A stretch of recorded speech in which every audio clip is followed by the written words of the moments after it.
Hello and welcome, I am Srishti Tyagi. Sarathi astro में आपका स्वागत है। Today we have with us miss Geetika Sharma, who is a master in various healing modalities including astrology, vastu, kundli, face reading, numerology and she specialized in pending karma। Ma'am 15 सालों से अपनी healing, astrology services, vastu consultancy से लोगों की लाइफ प्रॉब्लम्स को दूर कर रही हैं, not only in India but internationally भी। She is having an office in Indirapuram and Rajnagar extension. Welcome ma'am. Thank you. Ma'am मेरा पहला सवाल आपसे यही है कि हमारे अराउंड पॉजिटिव और नेगेटिव एनर्जीज हमेशा रहती हैं, मतलब that's what I have heard. तो कभी भी वो जो नेगेटिव एनर्जीज है वो किसी इंसान पर इतनी ज़्यादा हावी कैसे हो जाती है? So we coexist in our environment, right? Positive and negative energies are there. Yeah. Positive energies आपको बुलानी पड़ती हैं, नेगेटिव एनर्जीज अपने आप आ जाती हैं। पॉजिटिव एनर्जीज आपको इम्बाइट करनी पड़ती है अपने अंदर, चाहे आप वो मंत्र से करें, चाहे वो एफर्मेशन से करें, चाहे वो किसी भी प्रोसेस से करें। बट नेगेटिव एनर्जी को आपको बुलाना नहीं पड़ता, वो खुद आ को जाती एग्जिस्टिंग एनवायरनमेंट में अगर आपका एनर्जी सेक्शन बहुत ज़्यादा वीक है तो of course you are prone to get into that zone. या आप कुछ ऐसा रिचुअल परफॉर्म कर रहे हैं जो गुरु के बिना है, गुरु के बिना, एज इन हम कुछ पूजा कर रहे हैं। नॉट पूजा नेसेसरली बट कोई साधना हो सकती Okay. है, तंत्र साधना हो सकती है। आप कहीं से देखा, कॉपी पेस्ट करने की कोशिश की, आजकल सारी इन्फॉर्मेशन गूगल पे अवेलेबल है, आपने सोचा हम खुद ही कर लें और करने की कोशिश की, then you are prone to your you know evoking those energies. तो that's how you get interacted with them. और उनका जोन हैवी होगा तो आप you are prone to get infected with that. या आप पे अगर किसी ने कोई क्रिया की है स्पेसिफिकली, तो हमारी बहुत सारे प्रॉब्लम एरियाज डीएनए से सॉल्व हो जाते हैं, हमारी बहुत सारे हेल्थ इश्यूज डीएनए से सॉल्व हो जाते हैं। तो वो जो बाल लेने की क्रिया है, हाँ। या आपके नेल्स लेने की क्रिया है, इट्स बेसिकली वो आपका डीएनए जो है किसी चीज के साथ कनेक्ट ओके, सो करके। That is the process behind all this. That's a process. The theory is same, whether it's medical, whether it's this part of life. तो theory same है, but that's how it works. Negative energies तो अपने आप आ रही हैं, but अभी आपने बताया कि हम पॉजिटिव एनर्जीज को भी अट्रैक्ट कर सकते हैं। Yes. तो वो हम कैसे कर सकते हैं? बिकॉज एक पॉजिटिव चीज़ हर किसी को अपनी लाइफ में चाहिए, तो उसका क्या प्रोसेस होता है? हम बहुत सिचुएशनली बिहेव करते हैं, राइट?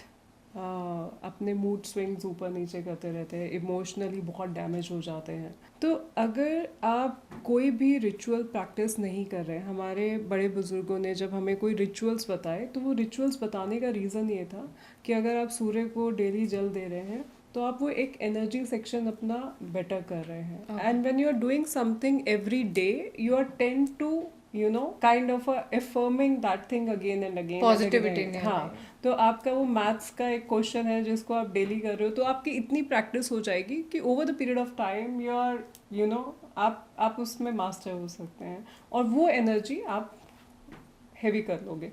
तो जब वो एनर्जीज ठीक हो जाएंगी, you are tend to have a positive section. या ओके मैम, बहुत सारे लोगों को पास्ट लाइफ रिग्रेशन के बारे में ही नहीं पता है, तो आप एक बार उनको एक्सप्लेन कर दीजिए कि एक्चुअली पास्ट लाइफ रिग्रेशन होता क्या है। So, past life regression is a process where you can go into your past birth to understand what has been done with you. And आपको ये प्रोसेस तभी करना चाहिए जब आप एक मेजर इशू में हो, बहुत ही आप मतलब मेजर हेल्थ कंसर्न है या मेजर आपके साथ फाइनेंशियल क्राइसिस है, then you should go. It's a same process which you can find it out from the kundli also, जो पेंडिंग कर्मा से आता है, because kundli is nothing, it is just a footprint of your past birth, right? And ये आप past life regression से भी कर सकते हैं। It's just another process. Okay, अभी आपने मेंशन किया कि हम कुंडली के थ्रू भी ये चीज़ कर सकते हैं, because kundli is the footprint of our past life. तो जो चीज़ कुंडली से हो सकती है उसके लिए हम ये प्रोसेस उसका ऑल्टरनेटिव है, तो ऐसा क्यों है? सो कुंडली से जो it just that like it's kind of a western astrology which we are imbibing with today environment, and we are feng shui कर रहे हैं, ये कर रहे हैं, it's just another form of it, nothing else. अभी आपने बताया कि हम अपनी पास्ट लाइफ के बारे में जान सकते हैं, क्या हमने किया, वो सारी चीज़ें। तो एक्चुअली इसका एक पूरा प्रोसेस कैसा होता है? बिकॉज अगर हम पास्ट लाइफ रिग्रेशन की बात करें, अपने पास्ट में देखने की बात करें, तो टीवीज़ में जो दिखाते हैं क्या ऐसा ही ओरिजिनली भी होता है? और हम क्या क्या चीज़ें जान सकते हैं अपने पास के बारे में? So of course it's a kind of a process of a hypnosis. Okay Right. It is very much required there, and it's a therapy. Okay. It's not required कि आपका, and it's not mandatory कि वो एक session हम करेंगे और एक session में आप जाके वो इशू रिजॉल्व हो जाएगा. Okay it could be probability of a chances कि आपको 2 सेशन लगे, 6 सेशन लगे, 10 सेशन लगे. एंड इज इट पॉसिबल कि कभी हो ही ना? ऐसा नहीं होता. अच्छा ऐसा नहीं होता. आपको वो एनर्जी सेक्शन उस इंसान का कैसा है. So there are 2 piece of it. One is a Akashic recording. या again Akashic recording is the records which are there. Exactly but वो आपका जो प्रैक्टिस कर रहा है वो इंसान जाके ट्रांस में जाता है, वो प्रैक्टिस वाला person, and then they open the records for you. Is it written somewhere? ऐसा कुछ रिकॉर्ड होता है या it's all in your brain? It's a kind of a intuitiveness. Okay. And it is there, and वो 100% काम करता है. It works 100%. Past life में जिसको नीड है वो जाता है through the process. It's a kind of a therapy. It's a session 1 hour, 1.5 hour, 2 hours का सेशन है. उसमें उस पूरे प्रोसेस में that person will go into that trance, will see lot of things around it, and then there's a proper process to do the remedial part of it. It's not like that कि आप गए, आप वहाँ पे घूम फिर के आ गए. It's not like that. Okay so it is a whole process that Yes. Takes place. हम जैसे कि अभी ये एक मेरी करंट लाइफ है, मैं चाहती हूँ अपनी पास्ट लाइफ के बारे में जानना, बट उससे पहले मेरी कितनी सारी पास्ट लाइफ्स रही होंगी. सो हमें कैसे वो रियलाइज होगा कि एग्जैक्टली कौन सी पास्ट लाइफ में कुछ इशू था जिसके चक्कर में हम आज सारी प्रॉब्लम्स को फेस कर रहे हैं? There must be a lot of past lifes. 99.9% you will open the chapter or open the life where you have a issue. Okay It's not necessarily that you will open the last. So there is birth not only. A track कि इससे पहले वाली life और उससे पहले वाली life. Yeah. Okay जहाँ का इशू स्टक होगा आप वही रिजॉल्व करोगे थ्रू थेरेपी. Through process. या ओके मैम मैं अभी एक ह्यूमन बीइंग हूँ. अगर मैं पास्ट लाइफ में सपोज एक कौवा थी, सपोज एक चींटी थी, और उसकी भी कोई पास्ट लाइफ होगी और मैं इस प्रोसेस के थ्रू वो भी देख सकती हूँ, या it has to be necessary कि एक ह्यूमन बीइंग अगर आप हो तो ही आप अपनी पास्ट नहीं, लाइफ देख it's not like that. You can be in any form of living being in that life, and you'll be able to see that. और किसके पर्सपेक्टिव से मैं ये सारी चीजें देखूंगी? Suppose I am a crow, तो मैं उस कौवे के पर्सपेक्टिव से अपनी चीजें देख रही Of हूँ. course, ओके आप शेर हो और आपने जाति की है, आप राजा थे, आप जंगल के राजा थे और आपने पार्शियलिटी की है. ओके ठीक है. आप प्रॉबेबली मदर एलिफेंट थे और आपने अपने 2 बच्चों में पार्शियलिटी की है, तो ऐसा लेट गो नहीं होता है. एनी कार्मिक पैटर्न, आप जितने भी हमारे पुराण भी पढ़ेंगे या जितनी आध्यात्मिक स्टोरीज भी पढ़ेंगे, जिन्हें स्टोरीज की फॉर्म में दिया गया है, उसमें बताया गया है कभी वो चीता बन गया, कभी वो ये बन गया, उन्होंने नरसिंह अवतार ले लिया भगवान ने. तो वो सब यही थ्योरी है कि कोई भी लिविंग बीइंग हो सकता है, और आप उस कर्म को जब आप कर रहे होते हो तो आप जिस भी फॉर्म में हो, you should not be biased in your karmic thing. Okay that's how it works. Ma'am बहुत लोगों की सडन डेथ हो जाती है या कोई सुसाइड कर लेता है तो उनको मोक्ष तो नहीं मिलता है. तो क्या इसके लिए अगर कोई और उनके लिए पूजा करे तो इज इट पॉसिबल कि उनको मोक्ष मिल सकता है? तो फर्स्ट थिंग इज, अगर परिवार जन कर रहा है तो बहुत अच्छा है. ठीक है. Because that you are connected and you are doing it with lot of emotions. Right. हमारे हिंदू धर्म में भाव की बहुत महत्वता है. राइट. भगवान के पास आप कुछ नहीं लेके जाएं, हमेशा बोला गया है कि आप भाव प्रकट करें, भाव प्रकट करें. तो भाव का बहुत महत्व है. आप कुछ किसी भी तरीके से अगर आपका भाव उसमें सम्मिलित है तो वो कार्य होगा. इसी तरीके से अगर परिवार जन करते हैं तो वो इमोशनल कनेक्ट जो आता है, या इमोशनली वो जिस भी उसे करें, तो वो अगर आता है तो definitely it works beautifully. But अगर हाँ, एज एन आपके श्राद्ध चल रहे हैं या अमावस है, आप किसी को जानते थे, कोई पड़ोसी था, कोई भी था, या आप किसी को नहीं भी जानते, आप ऐसे दान करते हैं कि ये मैं उनके लिए दान करता हूँ कि जिनको कोई मोक्ष भी नहीं आत्मा मिला। जिनको मोक्ष नहीं मिला है, उनके लिए जो है ऊपर वाला मार्ग बनाए, तो उनके लिए भी आप कर सकते हो. But ideally it happens with the name and गोत्र, बट अगर आप किसी का नाम और गोत्र जानते हैं तो बहुत अच्छा है. अगर नहीं भी जानते, आप वैसे भी करते हैं, तो एनी कर्म which you do for others it definitely work. Okay, तो अच्छे कर्म अगर करेंगे तो उसका फ्रूट हमें भी डेफिनेटली 100% मिलेगा और मल्टीप्लाई होकर ही मिलेगा, चाहे अच्छे करें चाहे बुरे करें. बुरे वाला पार्ट ज़्यादा स्कैरी है.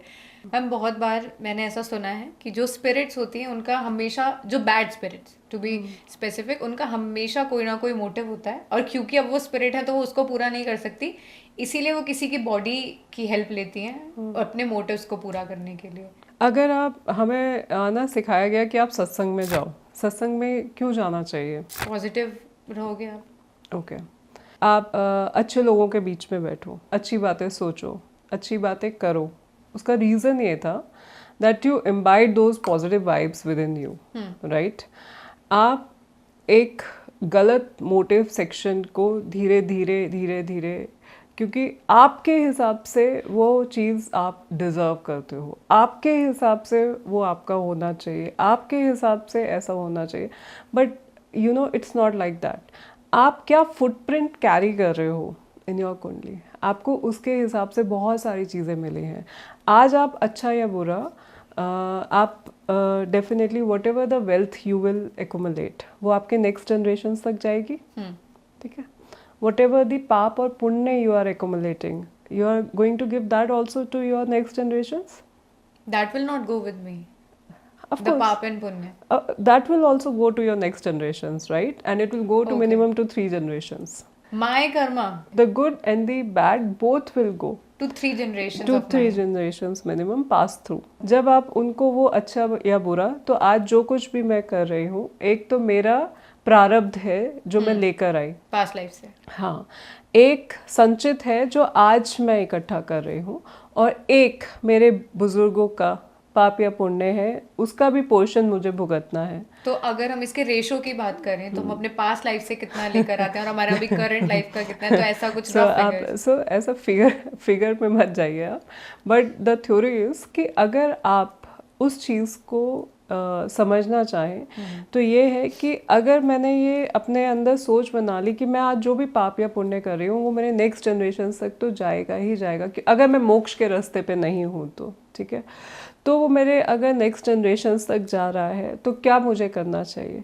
अगर मुझे कल को कभी ऐसा समझ में आए और मैं देख पाऊँ कि मैंने एक कर्म किया और मेरे बच्चा या मेरे बच्चे का बच्चा उसकी वजह से दुखी है, उसकी वजह से उसका कंसेप्शन नहीं हो रहा, उसकी वजह से उसकी मैरिड लाइफ अच्छी नहीं है, तो हाउ वुड आई फील.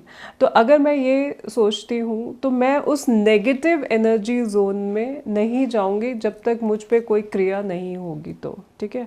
और तब मेरा मोटिव जो है वो अपने आप ख़त्म हो जाएगा, बिकॉज अगर मैं इस थॉट प्रोसेस में रहती हूँ, जो थॉट प्रोसेस हमें हमारे बड़े बुजुर्गों के द्वारा दिया गया वो यही थॉट प्रोसेस था.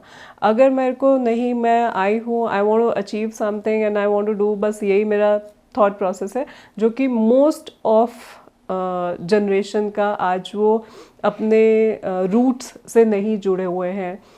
उनका जो प्रॉब्लम एरिया है वो यहाँ से शुरू होता है. न्यूक्लियर फैमिलीज़ का प्रॉब्लम यहाँ से शुरू होता है. They think they get freedom, actually they are not getting freedom, they are getting their life more messed up because of that, because they are not giving sanskar to their kids, they are busy with their own life, they are busy with their own careers, और जो बच्चों को उन्हें देना था वो नहीं दे पाए. कहीं ना कहीं ये चीज़ें धीरे धीरे ख़त्म हो रही हैं. तो ये सारी चीज़ें तो हमने बताई कि क्या रीज़न है इन सब चीज़ों का जो ऐसी चीज़ें हो रही हैं, बट अगर हम पॉजिटिव्स की बात करें तो हमें क्या करना चाहिए जिससे ये सारी चीज़ें बेटर हों. So you can do a normal rituals. आप बहुत ही नॉर्मल चीज़ें हैं. आप संक्रांत पे दान कर रहे हैं, आप अमावस पे दान कर रहे हैं, आप पूर्णिमा पे दान कर रहे हैं, आप एकादशी का व्रत रखें, जो भी आप करना चाहते हैं, ठीक है. अपनी कुंडली द्वारा दिखा के आपको कोई पंडित बता रहे हैं कि आप ऐसा करें, आप ज़रूर करें. और उसी चीज़ को आप मंत्र उच्चारण से कर सकते हैं. आप गायत्री मंत्र का ही उच्चारण करके बहुत कुछ लाइफ में अचीव कर सकते हैं, and you can settle your energies also. But you have to do it, you have to start from somewhere. और सबसे अच्छा ये है कि आप ब्रह्म मुहूर्त में उठिए। ब्रह्म मुहूर्त जो है आज, अब कार्तिक का महीना चल हाँ। रहा है, थ्रू आउट कार्तिक के महीने में ब्रह्म मुहूर्त में उठ के अगर आप विष्णु सहस्त्र नाम का पाठ करते हैं तो लाइफ में बहुत सारे प्रॉब्लम्स को आप ख़त्म कर देते हैं। आप पेंडिंग कर्मा, जो आपके नेगेटिव पेंडिंग कर्मा है, उसको भी ख़त्म कर देते हैं। उनको भी हम इस प्रोसेस के थ्रू बेटर कर सकते हैं। अगर आप सिर्फ थ्रू आउट कार्तिक में मॉर्निंग बोलते हैं, लोग कहते हैं, हमारे कुछ लोग ऐसे हैं जिनको मैं जानती हूँ जो कार्तिक के महीने में अपनी फैमिली छोड़ के गंगा के किनारे ही वहाँ पे रहते हैं। They do every day Ganga snan and they do proper follow ritual. और उनकी जो नेक्स्ट जनरेशन्स हैं वो उन्हें पागल समझती हैं, but they don't know that how much punya they are, you know, Without doing accumulating. anything, yeah. They are accumulating, and because they don't know the logic behind that, right? So this is one of the very pious month, and I think you should also follow that. I'll try to do so. हमारी current life में हमारे आसपास जो relatives हैं, हमारी close family, even हमारे neighbours हैं, तो क्या इनका कनेक्शन हमारी पास्ट लाइफ से है? 100%. द रीज़न बिहाइंड इज, आपके पास एक जीव, एक जानवर कोई भी नहीं आता अगर उसका आपकी पास्ट लाइफ से कनेक्ट नहीं होता। वो आपके पास एक अपना कामिक पैटर्न कंप्लीट करने आता है, वो आपके पास आता है। कोई भिखारी भी आपके पास आ रहा है तो there has to be something जो आपका उस लेना देना है, और आप वो कनेक्ट तब कंप्लीट कर सकते हो। वो उस नक्षत्र में आता है, उस होरा में आता है, उस पर्टिकुलर समय पे आता है। तो there is some connection with every person you meet. Yes, even the pet you have. Of course. मतलब ये ना मैंने अपने घर में भी सुना है कि वी हैड अ डॉग, उसकी डेथ हो गई, तो मेरे घर में सब बोलते हैं कि वो बहुत अच्छा था, मतलब उसके आने से घर में बहुत ज़्यादा पॉजिटिविटी आई। तो ऐसा बहुत ज़्यादा मेरे घर में तो बिलीव है कि अगर कोई इंसान हमारी लाइफ में बहुत कुछ अच्छा कर रहा है तो कहीं ना कहीं हमारा उससे कनेक्शन है, और उसके चक्कर में हमारे घर में चीज़ें बहुत बेटर हो रही हैं। आपके साथ कोई बुरा कर रहा है तब भी कनेक्शन है। It's मतलब not necessary कि is it अच्छा true करे। कि ऐसा बोलते हैं कि ये हमारी लाइफ में बदला लेने के लिए ही आया है पुराने जन्मों का? हाँ, पुराने जन्मों का बदला लेने आया है, कि ये कहावत सत्य है कि आप कुछ तो उसके साथ ऐसा करके आए हो। सो आप रिलेशनशिप्स ले लीजिए, किसी के रिलेशनशिप अपनी फैमिली में बहुत अच्छे हैं। You know, there are people who are born with silver spoon. There are people who are born और उनको तभी जो है उनके पेरेंट्स ने छोड़ दिया, पैदा करते ही छोड़ दिया। तो कुछ तो वो कामिक पैटर्न ऐसा करके आया कि उसने वो भुगता। इसमें मैं एक क्वेश्चन पुट अप करना चाहूंगी कि अगर किसी बच्चे का जन्म हुआ और दूसरे दिन या 1 साल बाद उसकी डेथ हो जाती है, तो वो बच्चे का कार्मिक पैटर्न है या उसके पेरेंट्स का कार्मिक पैटर्न है? दोनों का है, दोनों का है। उस जीव से जुड़े हुए आसपास के पूरे इन्वायरमेंट का है। Your kundli is not only your footprint, it's footprint of your whole environment. आपके फादर क्या करते हैं, आपकी मदर क्या है, कैसी हैं, उनकी नेचर कैसी है, आपका पार्टनर कैसा होगा, वो सारा फुटप्रिंट आपको आपकी कुंडली से मिल जाता है।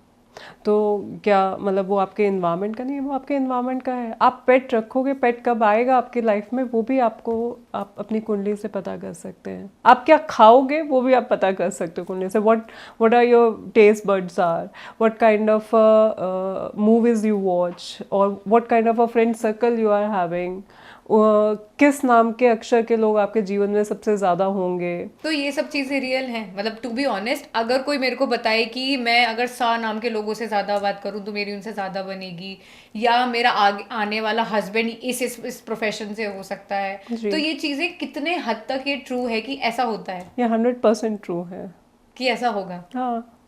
मैम, शादी से पहले एक लड़का और लड़की की कुंडली हमेशा मिलाई जाती है, और बहुत बार ऐसा होता है कि उनके ज़्यादा से ज़्यादा गुण मिल भी रहे होते हैं, स्टिल उनकी या तो मैरिड लाइफ अच्छी नहीं होती है या लोगों का डाइवोर्स हो जाता है। तो इसका क्या रीज़न है? एक हमारे पास है कि हम मॉडर्नाइजेशन में आए हैं।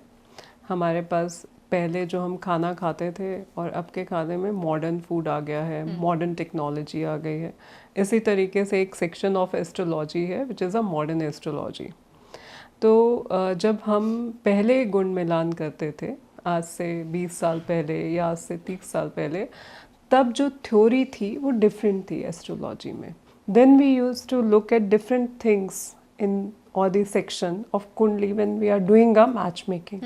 आज की डेट में female are not only working, they are contributing in the wealth section also. तो क्या हमें सिर्फ उसी तरीके से देखनी चाहिए कुंडली जो हम 30 साल पहले देख रहे थे? आज की डेट में जो मैरिजेस अनसक्सेसफुल हैं कि वो कहते हैं कि पंडित ने तो कुंडली मिलाई थी उसके बाद भी डिवोर्स हो गया, क्या हम अपने रिलेशनशिप में, क्या हमारी वो फर्स्ट मैरिज होती है?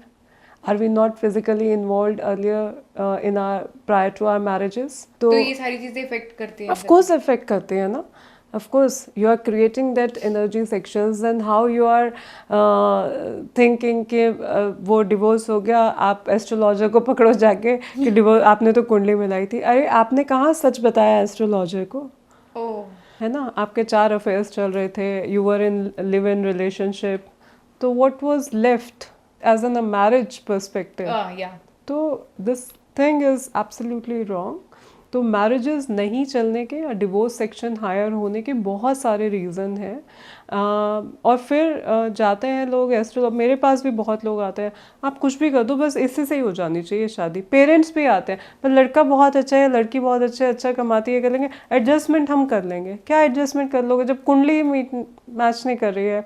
तो मैं उन्हें एडवाइस करती हूँ आप ऐसे एस्ट्रोलॉजर के पास जाइए जो कुंडली मिलान करवा दे. यहाँ तक कि लोग कहते हैं आप ना हमें टाइम बता दो जिस टाइम के हिसाब से ये कुंडली मैच हो जाएगी. There are people who come to go into that kind of a level also. Then if you are doing all this then you are expecting कि मैरिजेस चलेंगी, then you have a wrong expectation. Set the right expectations. Okay, तो अगर कुंडली नहीं मिल रही है, गुण नहीं मिल रहे हैं, तो you should let go. Of course. And what if it's a love marriage? अगर दो लोग एक दूसरे को पसंद करते हैं, उनके हिसाब से उनकी सारी चीजें will work out in the future, but अगर हम कुंडली के ऊपर आते हैं और वो नहीं मिल रही है, तो ऐसी सिचुएशन में हम क्या करेंगे? सो रिकमेंडेशन इज कि अगर आप लव मैरिज करना चाहते हैं तो आपको जो है कुंडली मिलान नहीं करवाना चाहिए. Then you have already decided, right, you have already decided the partner, then you should not go और आप उस चीज़ को कैरी फॉरवर्ड करो कि मैंने तो कुंडली मिलाई, मैंने तो रिचुअल कर लिया. बिकॉज ऐसी कोई गारंटी नहीं है कि लव मैरिज हुई तो डिवोर्स नहीं होगा. ट्रू. कि पेंडिंग कर्मा क्या होता है? पेंडिंग कर्मा इज जो आप प्रारब्ध है, जो आप कैरी कर रहे हैं अपने पास्ट बर्थ से, that is basically a pending Karma कि मेरा इस इंसान के साथ ये चीज़ है, ये लेना देना है, ये है. तो वो है पेंडिंग कर्मा की थ्योरी. मैं किसी के घर वास्तु करने गई थी अभी, और वास्तु के दौरान जब मेरी बात हुई उनसे, तो मैंने उन्हें बोला कि आपके घर में ये जो प्रॉब्लम है particular, it's because that you don't have a good relationship with this particular person in your life. And they were shocked कि how come it is, because that's the energy section of the whole house was like that. कि वो बार बार आके indicate कर रहा था कि इनका जो है ये प्रॉब्लम एरिया है, ये problem area, and it's all because of that. तो जब आपके साथ ऐसे होता है, और ऐसा क्यों है कि जब उन्होंने मुझे बताया कि उनकी लाइफ में ऐसे कई बार इंसिडेंट्स हुए कि वो इंसान काफ़ी कुछ कर सकता था, उसने नहीं किया. और कई बार ऐसा भी हुआ कि he wanted to get help from that particular person only, but that person has completely denied that, right? तो आपका वो पेंडिंग थ्योरी है. वो इंसान इतना क्लोज रिलेशनशिप होने के बावजूद, और आपके ब्रदर के साथ उनका बहुत अच्छा रिलेशनशिप है, बट आपके साथ ही नहीं है. आप एक ही फैमिली से हो तब भी, और आपने कुछ ऐसा नहीं किया. So it all happens because of your pending karmic theory. This is all about. So आप उनसे बात नहीं कर रहे हो, आपने उनके यहाँ आना जाना छोड़ दिया.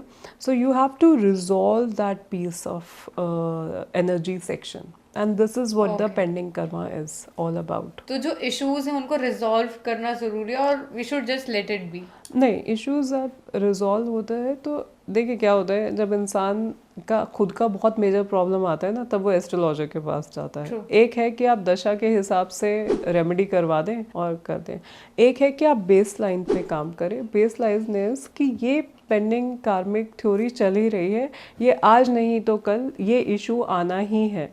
तो आप उस बेस लाइन को करेक्ट करें, and then you also work with the dasha, and then the whole thing works very beautifully for that chart. Okay. अभी आपने वास्तु की भी बात की जी. तो मतलब I have no knowledge about the vastu thing, but मेरे साथ ऐसा कभी कभी होता है कि अगर मैं किसी पर्टिकुलर घर में एंटर हुई हूँ and I feel very negative about that house only, कि मुझे वो पॉजिटिव वाइब्स ही नहीं आती हैं और बस लगता है कि अब इस घर से निकल जाओ। और ऐसा मेरी फैमिली में भी है कि मेरे एक दो रिलेटिव्स हैं, क्लोज रिलेटिव्स, और उनके घर में मेरा मन ही नहीं लगता, बस बहुत नेगेटिविटी बहुत ज़्यादा। और ऐसा नहीं कि उनके घर में लड़ाइयाँ चल रही हैं इस चक्कर में, it's just the house that has problem according to me. तो इज इट रियल, ऐसा होता है या it's just all in my head? बहुत बेसिक सा चीज़ है। I am giving you a very basic idea. आप आग के साथ पानी को रख दीजिए तो क्या होगा? पानी उसके साथ दोस्ती कर सकता है आग के साथ? कर सकते हैं। I am asking you. I don't think. हाँ, तो जब आप आग के ऊपर पानी डालेंगे तो आग बुझ जाएगी। इसी तरीके से हमारे एनर्जी जोन्स हैं वास्तु में, ठीक है।